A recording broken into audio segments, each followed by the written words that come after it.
Donc j'ai fait mon échographie pelvienne 2 mois plus tard parce que j'étais en train de revenir dans le sud. À cette époque-là, j'étais encore dans le nord, donc début 2021, pardon, je reviens à Nice. Et donc le temps de trouver un radiologue, puisque je vous rappelle que c'était le Covid. D'ailleurs, la vidéo plus longue sur YouTube, je vous conseille de la voir parce que je rentre dans beaucoup plus de détails. Et donc voilà, je fais mon échographie chez le radiologue. Et là, le résultat est sans appel. Je n'ai rien.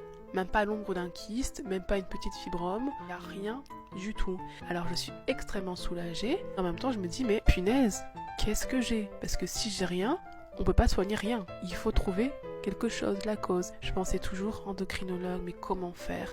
Et j'ai un petit peu laissé tomber tout simplement parce que c'était l'époque du Covid, confinement. Et vous savez ce qui s'est passé, notamment pour les filles qui avaient des poils sur le visage?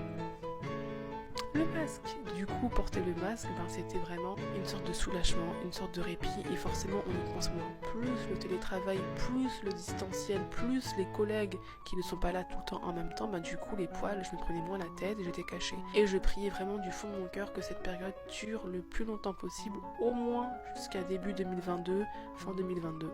C'est égoïste. Mais pour moi, c'était un confort tel que je n'avais plus besoin de trop réfléchir, parce que de toute façon, il y a la distance, de sécurité. Cela dit, je détestais toujours les poils.